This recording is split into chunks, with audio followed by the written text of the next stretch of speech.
I think that my journey back to myself, or perhaps the first time I really got to meet myself, was in Utah.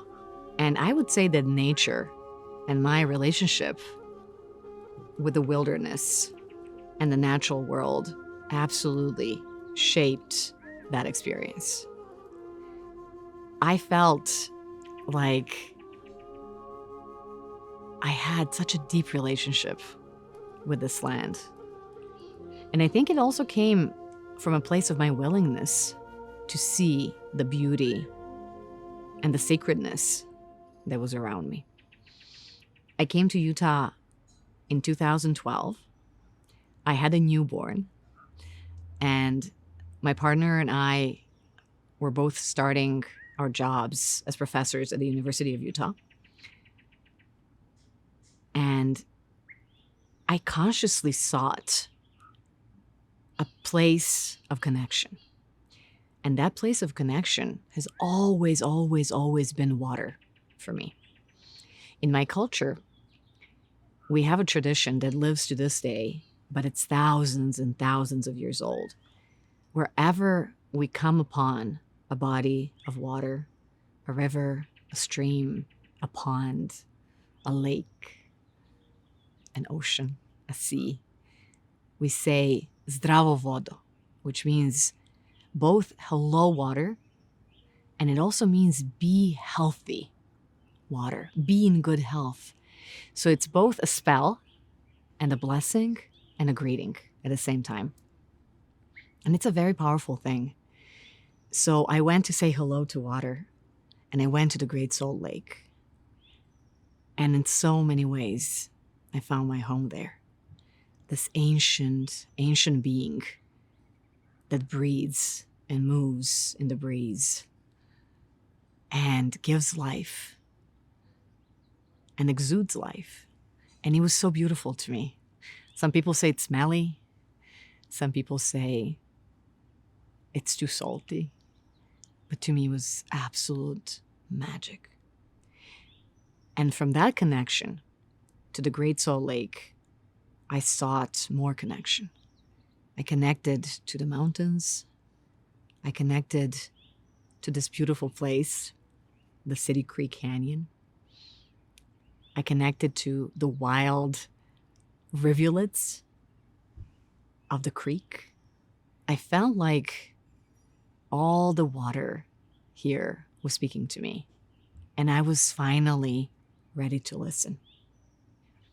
I think that this recognition of connection to the land led to a deeper sense of desire and willingness to no longer be disassociated and to really connect to myself, to who I am, not who I pretended to be so that I would fit in, but really, truly, deeply who I am at my core. And this is something that I struggled with for most of my life. As most people do, I wanted to belong somewhere. I wanted to fit in. And a lot of fitting in, what that really meant for me was pretending to be someone that I wasn't so that I would be acceptable. But when you feel connected, when you feel held by the ground and the water and the wind and the sky, when you feel like you're being held by all of these wise ancient entities, there is great power that comes from that. And I think that there's no greater power than self-acceptance and self-love.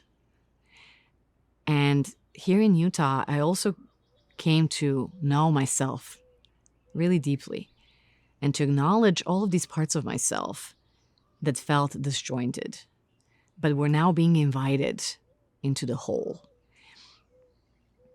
I finally acknowledged that gender really doesn't mean much to me and that I feel like gender, much like race, is a social construct.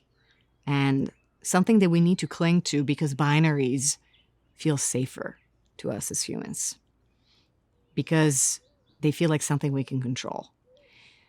But I've always been a shapeshifter. And if I had it my own way, I would shift from gender to gender, from animal to bird to fish to human.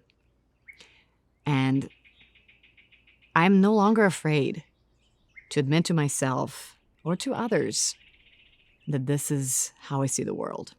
So my identity really isn't grounded in any particular gender. I feel very fluid that way, much like water, that takes shapes of different things depending on her mood and the circumstances.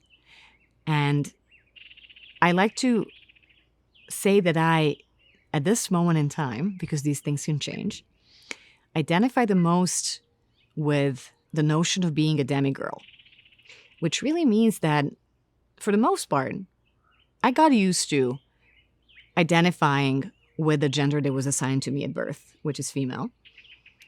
But also, I like to diverge from it from time to time. And sometimes it changes multiple times a day.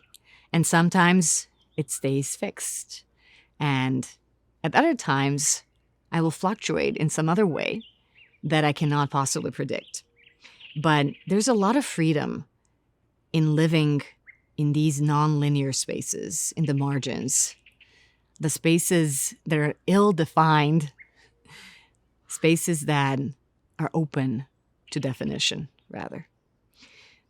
And I think that's a brave space. I think that's a safe space for a lot of us who don't align with strict boundaries.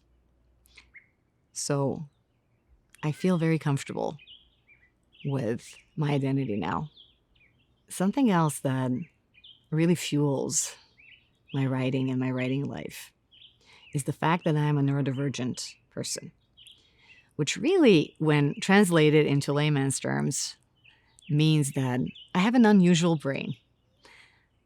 And in terms of my diagnoses, I never really thought that I would get one, and definitely not multiple diagnoses. But at some point in my life, I felt that I didn't have to struggle, and that maybe knowing a little more about how the society defines me will help me navigate it in a smoother, easier way.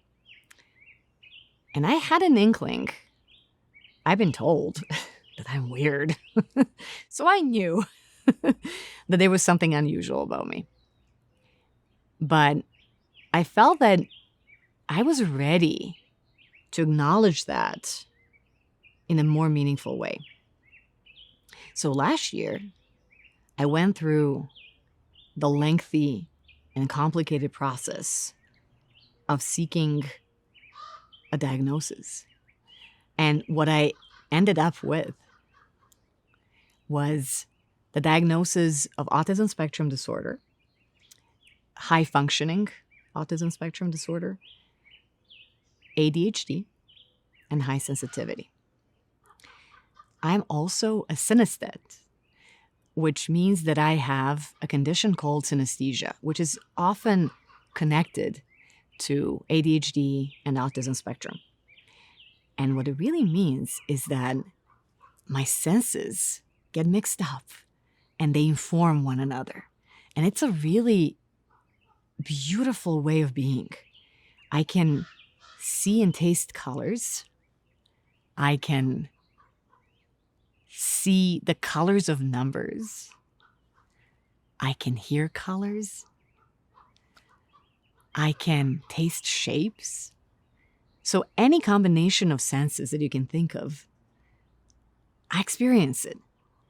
And it results in a very rich sensory life, but it also really feeds my writing. And it absolutely ends up in my stories, in my poetry, in everything that I write.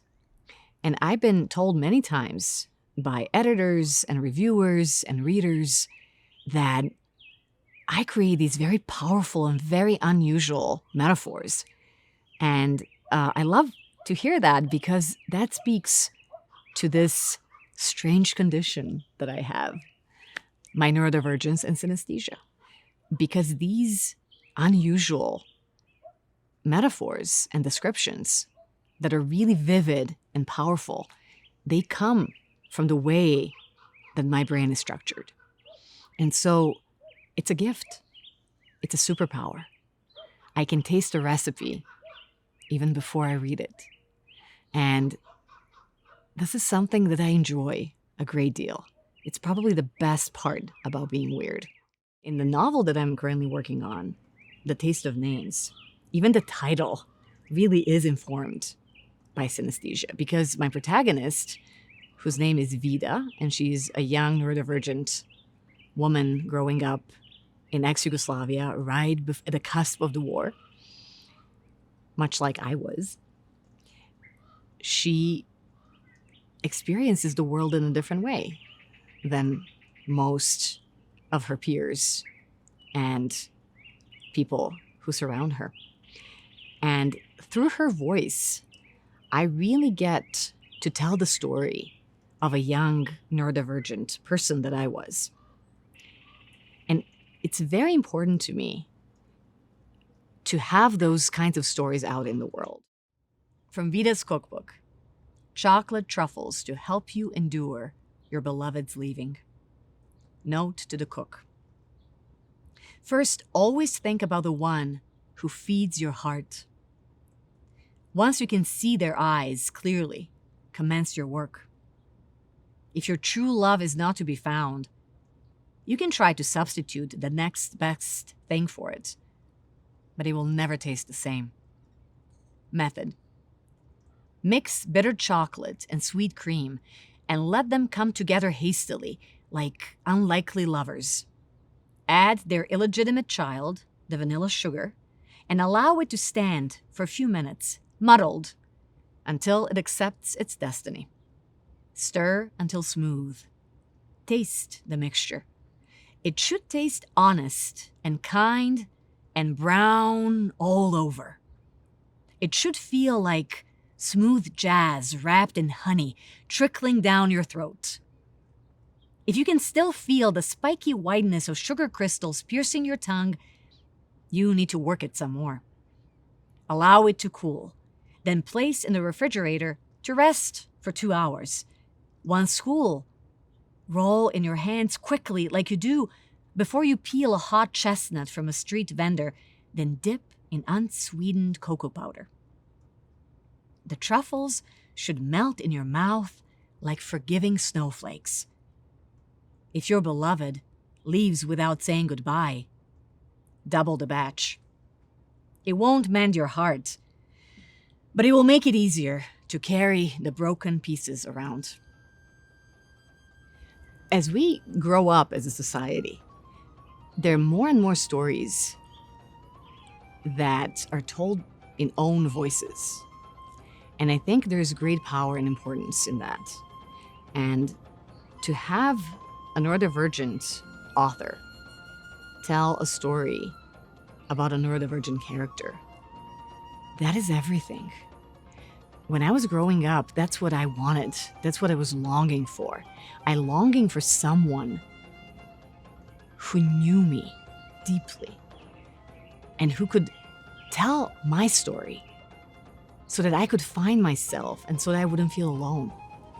And I hope that by telling this story, that I will get to speak to folks who feel isolated, to folks who feel misunderstood, to folks who feel alone, and that I will create a refuge for them in my writing and through my writing.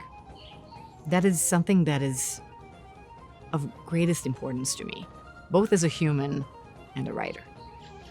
A few years ago, when I was at a low point in my life, and I was really struggling with a sense of belonging, I came upon a quote by one of my favorite authors, Dr. Maya Angelou. And Dr. Maya says, "You're only free when you realize you belong no place. You belong every place. No place at all. The price is high. The reward is great." If you ever felt like you didn't belong, like I did so many times, I hope this quote fills you with a sense of power and a sense that you matter, that your words matter, and that belonging is within your reach.